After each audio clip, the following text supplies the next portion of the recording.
Hey guys, this is Sean with Loho. Today we're doing a little comparison shopping and I'm going to pit two excellent telephoto options for the Nikon shooter against one another.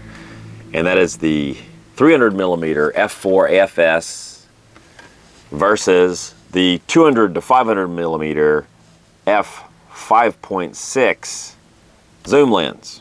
I believe the 200-500mm is retailing for around $1,400 US, whereas you can pick up the older 300mm f4 for around $1,300. So price-wise, it's almost a wash. They're about the same price. And I would put the question to you this way. Would you rather purchase a scalpel or a loaded Swiss Army knife? The scalpel is going to perform its designated task very well. It's very precise and, yes, sharp. But the loaded Swiss Army knife can simply do more in more situations, and you may find it ultimately more useful. So I want to start out the discussion by talking about the reigning king of budget telephoto for the serious enthusiast and professional perhaps, and that is the 300mm f4 AFS. Now this is the older 300mm f4. Nikon's released a new phase Fresnel 300mm f4 that's about half the size and weight of this lens, but that lens is a lot more expensive. Now the 300mm f4 is an older design. It's been around for more than a decade, but it has some really nice features. First of all, it's a prime lens. It's a little faster than the f5.6 zoom lens at f4, which produces more light gathering and arguably slightly better bokeh or out of focus blurry background areas. This lens has a built-in lens hood, which is a very nice feature. And I've been using this for years and have had no negative issues with the lens hood. I really like it. The front filter size is 77mm, which, while those filters tend to be a little more expensive, they're not just completely outrageous, unlike the 95mm filter size of the big boy 200 to 500mm f5.6 lens. So I would say, for you telephoto shooters out there, the 300mm f4 is your scalpel. It's very sharp. It's good in low light at f4. It provides very pleasing bokeh. I love the images that this lens produces. And if we look on the side of the lens, you'll see just a couple of control switches. One to switch to manual focus or keep it in manual automatic mode. And the other adjusts your focus distance. If you know you're focusing on a faraway subject, you can go with the infinity to 3 meters focus distance, and it'll focus a little faster. If you're focusing on something closer to you, you'll want the full focal distance range. And at times, both of these lenses can hunt for focus, especially if you're going from an object that's far in the distance to a subject that's near to you. The lens is going to hunt a little bit, but I find both of them focus quite well, and I don't really have any negative issues with focus. Both lenses include a lens collar and foot. Now, a lot of people complain about the lens collar and foot on 300mm f4. I've had no problems with it, but a lot of people rather purchase third-party lens collars and foots for this lens, and I guess if it's not sufficient for you, you'll have to factor that in to your purchase price. The 300mm f4 includes from Nikon a very nice factory case. It's a beautiful case, it's thick, it's rugged, it's great for travel. Obviously it fits the lens perfectly, and so this lens really travels very well. Even though it's not exactly a lightweight lens, it'll feel lightweight after handling the big boy over here, the 200-500mm. So I think if you're looking for a really sharp, no excuses, professional quality 300mm lens, you can't go wrong with the 300mm f4 AFS. It's simply a superb lens, superb color, bokeh, sharpness, and at that focal length, 300mm, if that suits you, it's an excellent choice.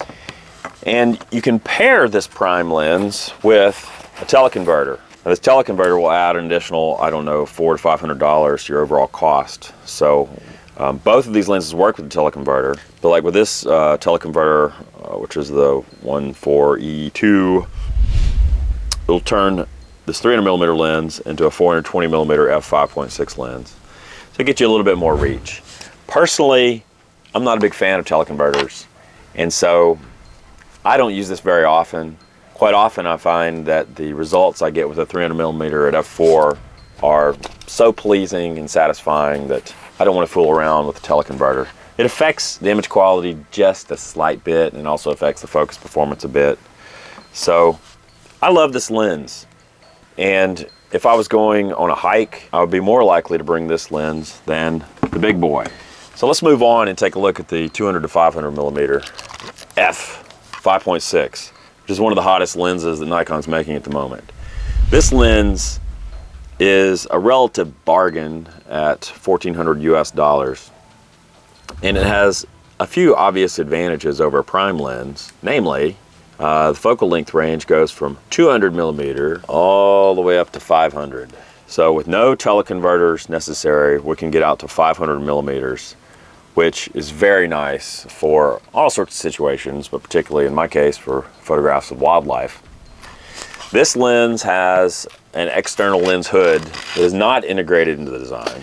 And the lens hood to me is a bit of a disappointment. It's kind of plasticky, it's huge and bulky. Yes, you can mount it in reverse on the lens, and so it will travel all right like that. But I'm not super happy with this lens hood. It does the job, but I find it nowhere near as, I guess, artfully integrated into the design as this lens hood on the 300mm. Now the tripod collar and foot are very robust. I think Nikon has apparently learned some lessons from user feedback about these tripod collars and feet, and so I think this does a wonderful job, and of course it's packaged with the lens. You can see a couple more control switches on this lens. The most important control switch to pay attention to is the VR control switch. And now we get down to the nitty-gritty of what makes this lens perhaps a better option for many of you shooters, especially you handheld shooters, than the older 300mm f4. This lens, the 200 500mm f5.6, has incredible vibration reduction. The 300mm f4 AFS has no vibration reduction. So you're flying without any kind of vibration reduction or VR if you're using this older lens.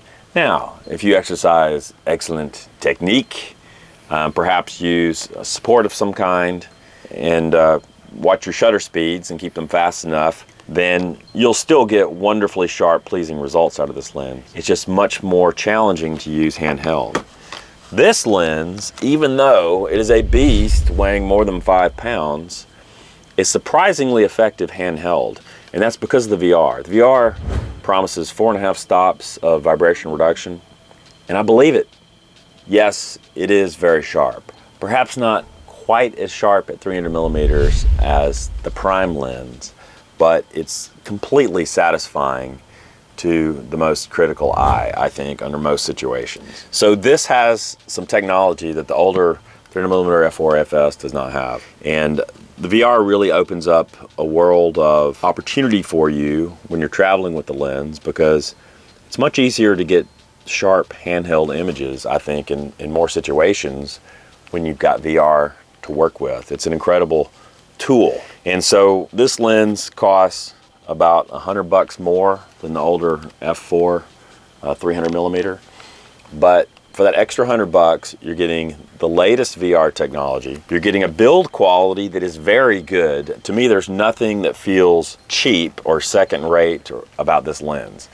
To me, the build quality feels every bit as good as it does with the 300mm f4.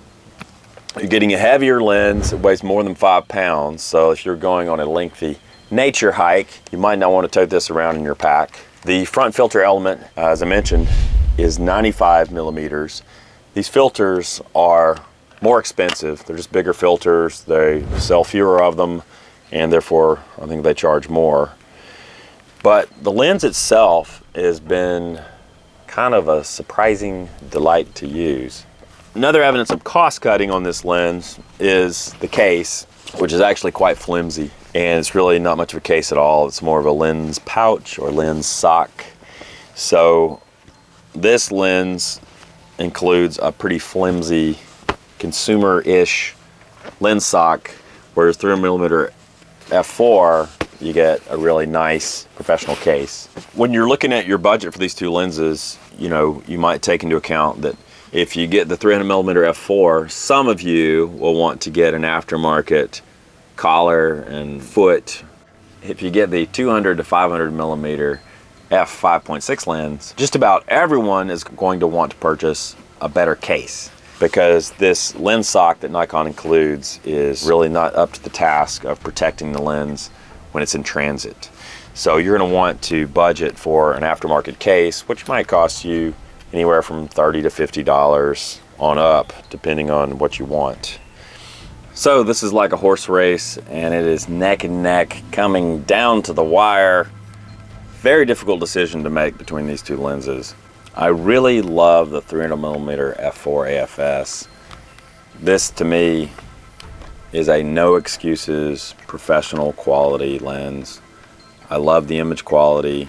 I love the color, the bokeh. I love the additional light gathering capability and that it's an f4, not an f5.6. But with the 200 500mm, although it weighs substantially more, I love the additional range. I can go out to 500mm. I love the VR. Although I would not relish the thought of lugging around the extra weight all day long, I would relish the thought of the sharp images I would get handheld thanks to the superlative vibration reduction in this lens. So it's a very tough choice.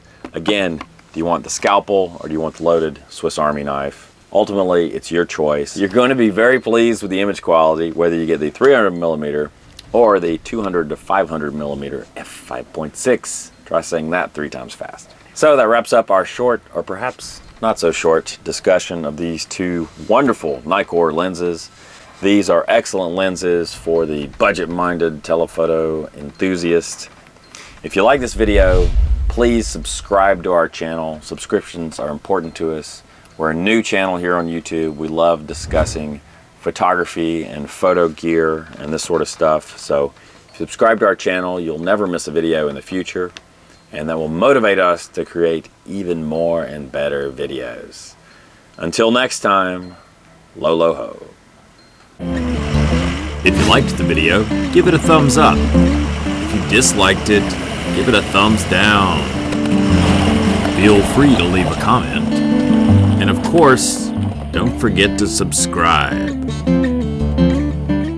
Whether you get the 300mm or the 200 to 500mm